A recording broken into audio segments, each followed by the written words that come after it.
Sejam todos bem-vindos, os que estão aqui presentes, os que estão nos assistindo pela plataforma do Facebook, que possamos, neste momento, elevar o nosso pensamento a Deus e conectarmos com essas esferas superiores, buscando em Jesus as inspirações para este momento. Envolvidos, querido Mestre,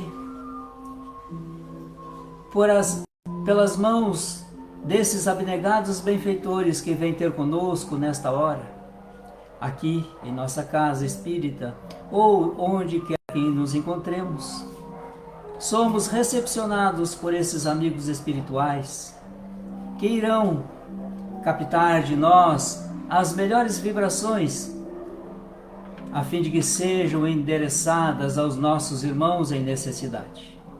Obrigado, Pai, por mais um dia, por esta oportunidade de revisitarmos a noite e prepararmos-nos para um novo dia.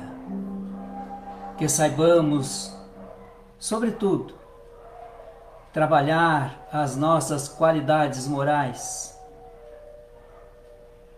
fortalecendo-nos através do conhecimento do Evangelho de Jesus, para termos a oportunidade de triunfar sobre as nossas imperfeições. Assim, agradecidos, iniciamos a atividade que nos compete realizar esta noite.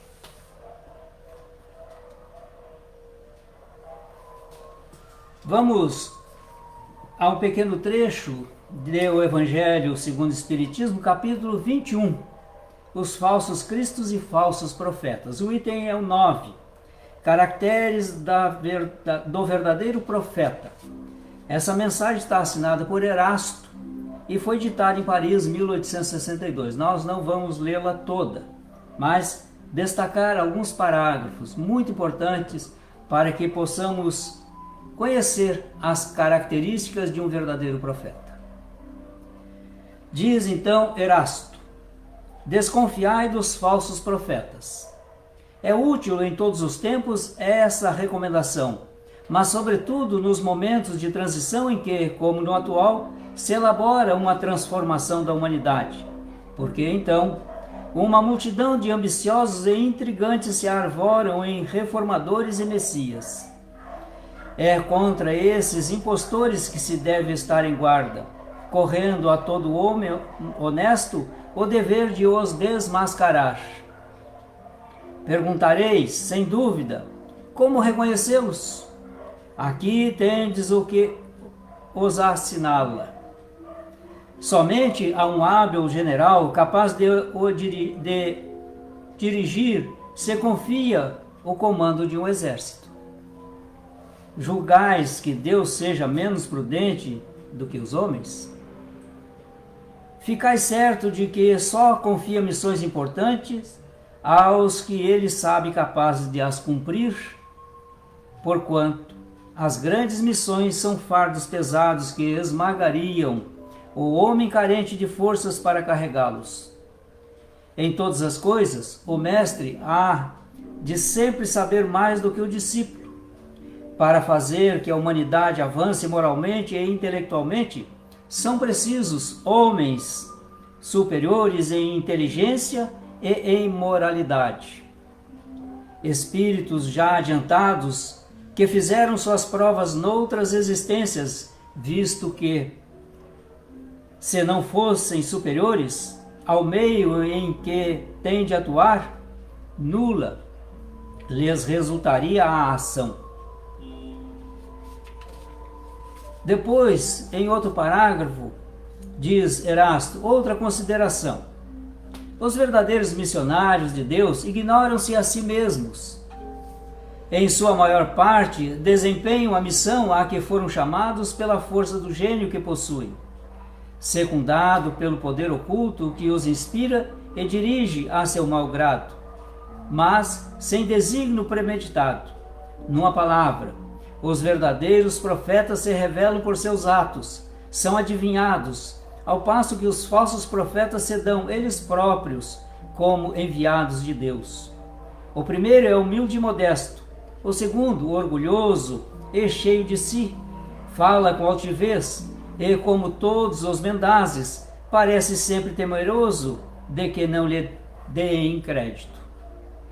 Alguns desses impostores têm havido e pretendendo passar por apóstolos do Cristo, outros pelo próprio Cristo e pela vergonha da humanidade. Hão encontrado pessoas assaz crédulas que lhes creem nas torpezas. Entretanto, uma ponderação bem simples seria bastante a abrir os olhos do mais cego, a de que se o Cristo reencarnasse na terra, viria com todo o seu poder e todas as suas virtudes, a menos se admitisse, o que fora absurdo, que houvesse degenerado. Mais à frente, Erasto volta: desconfiai, pois, dos falsos profetas. Porquanto, numa época de renovação, qual a presente, porque muitos impostores se dirão enviados de Deus. Eles procuram satisfazer na terra as vaidades, mas uma terrível justiça os espera, podeis estar certos.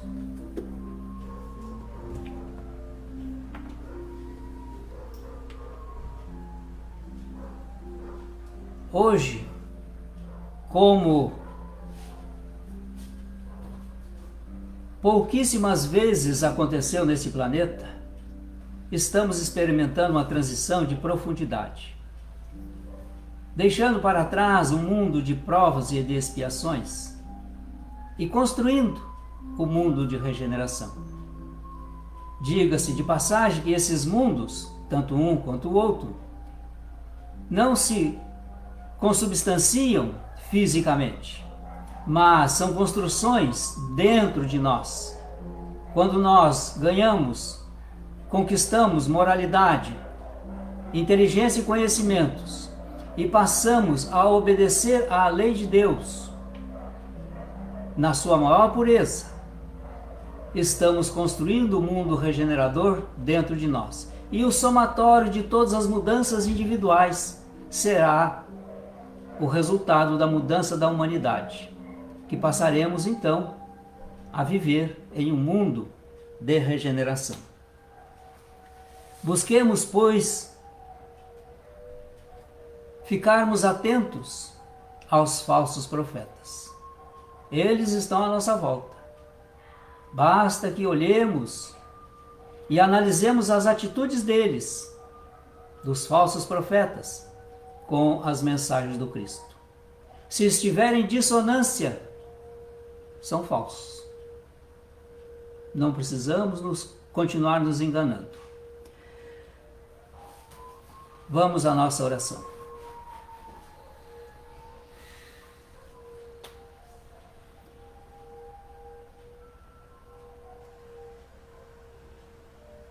Mestre amigo, quantas noites indormidas já experimentamos ao longo de nossas existências? Quantas noites indormidas experimentamos na atual? Quantas preocupações, quantas dúvidas a respeito do dia de amanhã, dos próximos acontecimentos, dos reflexos que havemos dado vez pelas nossas ações. Como o nosso irmão Erasto fala, um dia a lei de Deus nos alcançará, porque alcançará a todos, e nesse dia não poderemos nos furtar a este encontro com a nossa consciência, onde está a lei de Deus. E ali poderemos aquilatar o quanto crescemos nos aspectos intelectuais, nos aspectos do conhecimento adquirido e das qualidades morais. Venho te pedir, mestre amigo, pelos nossos irmãos que estão enfermos. Não importa onde eles estejam, basta que endereçamos um pensamento a estes enfermos, que os conhecemos ou os temos registrados em nossos apontamentos. que serão consultados pelos benfeitores. E certamente, como muitos que nos solicitaram prece, ou há muitos outros tantos mais que oraram por si mesmos e arrependidos, mudando o seu panorama mental, recuperaram a sua saúde. Se não do físico, a saúde espiritual. Não podemos dissociar estas duas condições em que nos encontramos os encarnados. Vibramos numa dimensão física que se exterioriza pelas funções e pelas ações de nossos corpos físicos. E a dimensão espiritual que veste esse corpo. E quando ele tornar-se desnecessário, abandonaremos e voltaremos à pátria espiritual, ao reencontro de nossos amores, que lá ficam expectantes, aguardando que voltemos, equipados de algum melhoramento. Por outro lado, mestre, temos esses irmãos que, não se permitindo dar-se às mudanças espirituais, circunscrevem as suas ações e patenteiam os seus dias pelo culto à materialidade, valorizando os bens perecíveis, as circunstâncias da vida, sem valorizar o espírito imortal, este que continuará levando todo o seu cabedal de conhecimento, ou a falta dele. Aqui entre nós, mestre, estamos em um momento em que criaturas optaram por agir produzindo mal, enganando as criaturas, levando-as muitas ao desespero, algumas até mesmo a cometer o suicídio, porque descobrindo-se enganada, vilipendiada e profundamente triste por ter se deixado envolver nessas teias enganadoras, aniquilam a sua própria vida física. Tantos e tantos suicídios acontecem ao redor do nosso planeta. E precisamos acolher esses nossos irmãos, envolvendo-os em vibrações amorosas, que de nós, nesse instante, estão sendo fornecidas e ampliadas pelos benfeitores, para que sejam depositados para cada um de nossos irmãos que cometeram suicídio. Outros vivem o tormento das tentativas sucessivas, e esse tormento não lhes abandona um segundo sequer, e sempre ante um obstáculo qualquer que seja, por mínimo, ali vem novamente a ideia de abandonar a vida, porque superdimensiona o obstáculo à sua frente. Abandonada em si mesma, distanciadas do Cristo, das suas mensagens de amor e da caridade, concluem que a sua vida nada vale. Perdoe-os. Perdoe também os familiares dos suicidas, porque nem eles, em muitos casos, não conseguem admitir tal feito. anatematizam o seu ente querido, infelicitando-o ainda mais. Perdoe-os. Mas aqui te peço que potencialize aqueles que, compreendendo os desígnios de Deus e o livre-arbítrio de cada um, envolve o seu ente querido em vibrações de harmonia, de paz, de serenidade, para que ele possa se sentir acolhido, amado. Importante, encontramos entre nós também irmãos nossos que são suicidas contumazes. São esses que, encarnação após encarnação, vêm cometendo suicídio. E que esta atual encarnação desses irmãos possa ser vitoriosa. Que eles possam chegar ao fim de sua existência conforme o aprazado por Deus.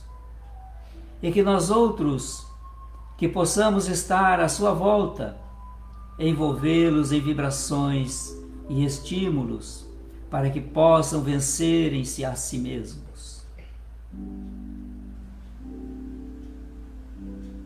O homem, ainda enganando-se pela beleza fugaz do corpo físico, da sua juventude, e porque não querendo assumir em seus braços uma responsabilidade por um filho de Deus, cometem abortos delituosos. Perdoe-os, eles não sabem o que estão fazendo. Temos a absoluta certeza de que eles realmente desconhecem este fato. Queremos te pedir para todos os que estão envolvidos nesse processo, que sejam amparados, que sejam atendidos e que nossas preces, as nossas vibrações possam alcançá-los onde quer que estejam. É um refrigério, é uma melhoria na sua condição de vida, na sua consciência um pouco mais tranquila, porque Deus não é vingador, muito menos cobrador. Ele simplesmente estabeleceu leis que nós decidimos cumprir ou não, e pelo cumprimento ou pelo descumprimento responderemos a tempo e a hora. Portanto, quando chegar esta hora, Mestre, possam eles encontrar em nossas preces o suporte de que necessitarão. Também oramos aqui pelos nossos irmãos que estão escravizados pelas drogas, lícitas ou ilícitas. Todos eles, não só o consumidor, mas todos que contribuem para que essa droga alcance os desavisados, que imaginando libertar-se, aprisionam-se tenazmente nestas algemas douradas do vício, e dali sairão a duras penas. Mas cabe a nós outros compreender a natureza de nossos irmãos, acolhê-los, orar por eles, acolher também as súplicas dos familiares, dos seus amigos, porque quantos infelicitam-se ao redor de alguém toxicômano. Ó Senhor, de nós parte vibrações amorosas para alcançar esses irmãos, tanto quanto aqueles outros que optaram pelas ações do mal.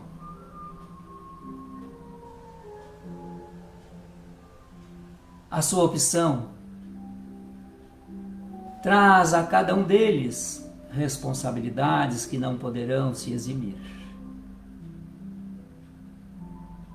E porque Jesus foi claro no cumprimento à lei de Deus, não nos é lícito abandoná-los à própria sorte, mas devemos unir forças, pensamentos e vibrações, atendendo-os conforme os desígnios de Deus. Por outro lado, encontramos irmãos que vivem perambulando pelas ruas, esfarrapados,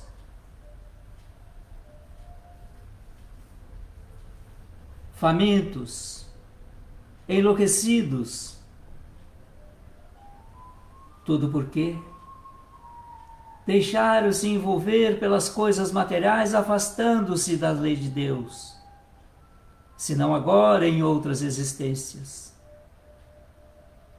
Vivem abandonados. Alguns perderam a própria razão, não sabem seus nomes, sua origem, seu destino. Mas são irmãos nossos que caminham na mesma estrada que estamos transitando. Precisamos atendê-los. Nesse pequeno exercício de caridade que realizamos nas quartas-feiras.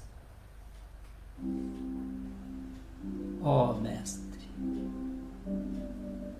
chegará o dia que poderemos nos equiparar ao bom samaritano da inolvidável parábola que tu nos contou. Um dia poderemos estar na conta desta criatura. Mas enquanto não chegamos lá, cumpre-nos a atender a todos os que chegam até nós, por todos os meios e circunstâncias.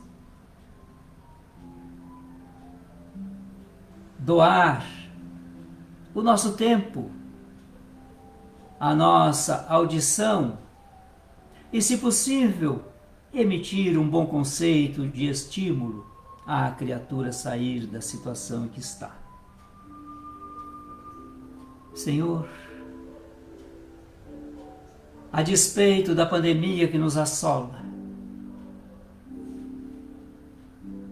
onde está embutido, nestas circunstâncias,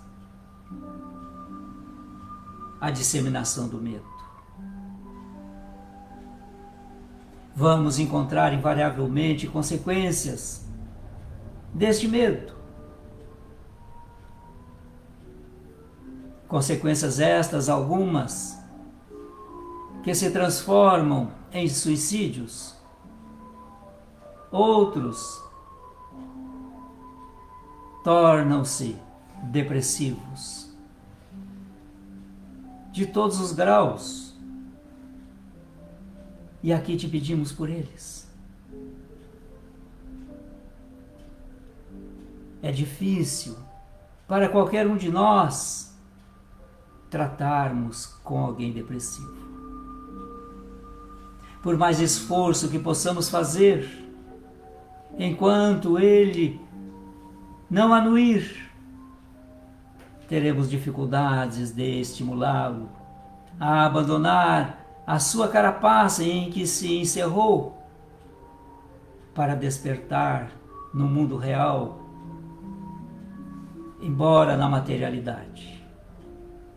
Porque todos nós, portadores de corpos físicos perecíveis, precisamos utilizá-lo para o nosso desenvolvimento e o desenvolvimento de todos aqueles que estão à nossa volta. Num trabalho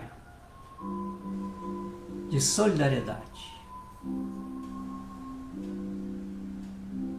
Alguns desses irmãos depressivos estão à beira do suicídio,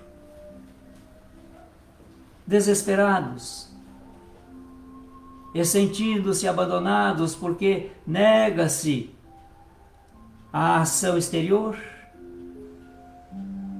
arquitetam o fim de sua existência, que alguns efetivamente cometem.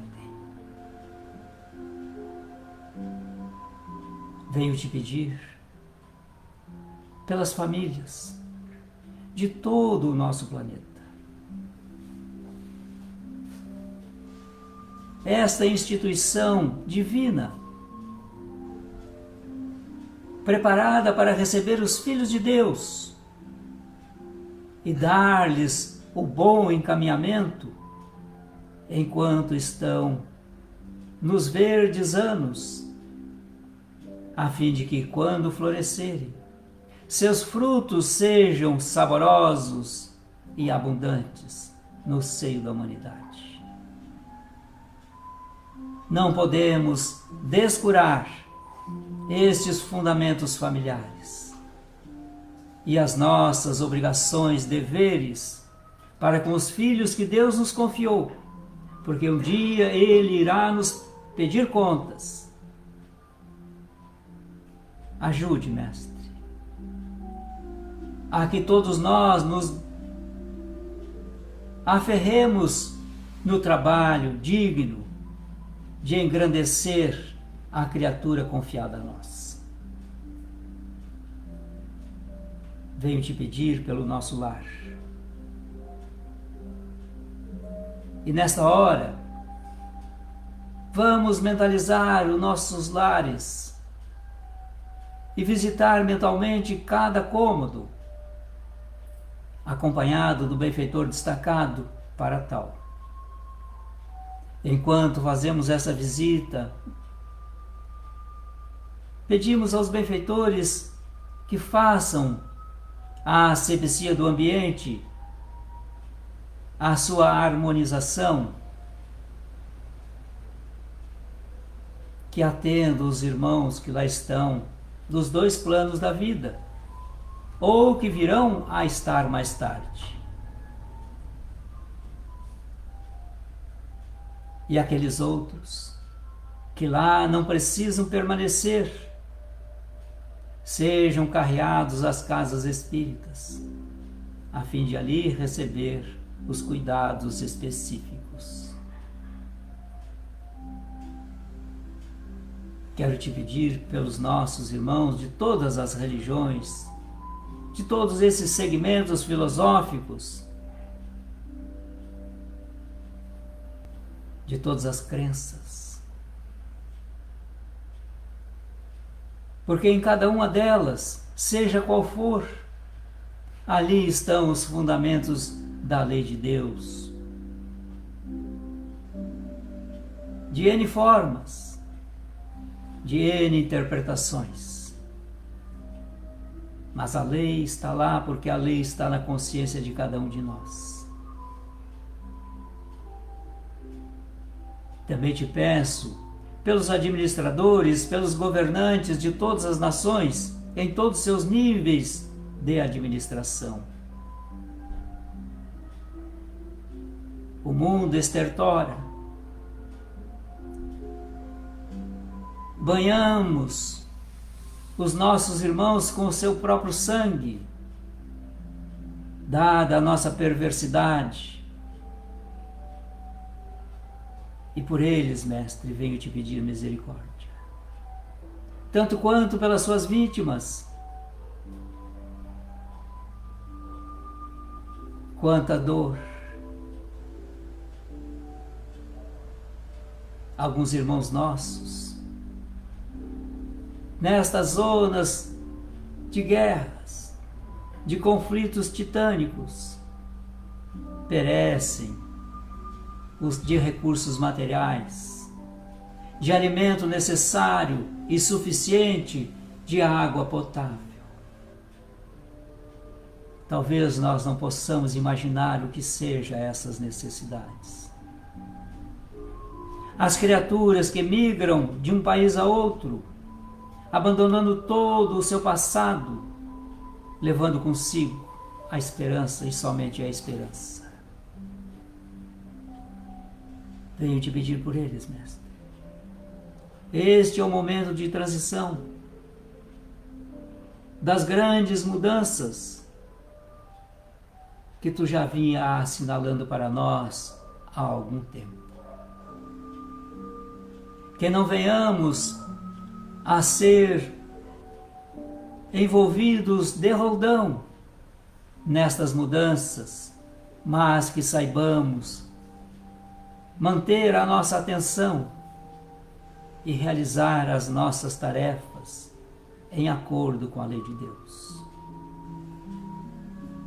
Sempre orando pelos que estão caminhando conosco, sejam eles bons ou maus, simpáticos ou antipáticos, amigos ou inimigos. Porque se não amarmos os nossos inimigos, que mérito teremos? É necessário, pois, amá-los. Jamais desejar o mal a estas criaturas que rotulamos como nossas adversárias ou inimigas. Mestre amigo, são horas de profundas transformações, mas que nem todos nós temos ciência desta transformação. Venha estar conosco e que as nossas vozes possam ser escutadas por aqueles que, perdidos na sua materialidade, estorcegam ante as dores que experimentam. Abençoe a nossa família. Derrame, Mestre, através dos benfeitores que estão conosco, as tuas bênçãos, envolvendo-os e envolvendo-nos em vibrações salutares, e que possamos manter as nossas vibrações em alto nível, para que quando repousarmos à noite, os nossos corpos, permaneçamos nos alimentando destas vibrações elevadas, preparando-nos para os desafios de amanhã. Na tua paz, Mestre. E na esperança que nos alcança todos os dias, sejamos nós os artífices da nossa própria caminhada evolutiva. Assim seja.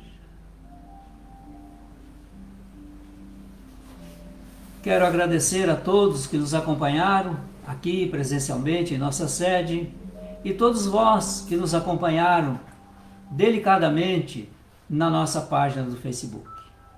Na certeza de que todos nós contribuímos nesta meia hora para alguma modificação para melhor em nosso planeta. Até amanhã, quando às 9 horas teremos um novo encontro. Momento diário de oração. Vem estar conosco.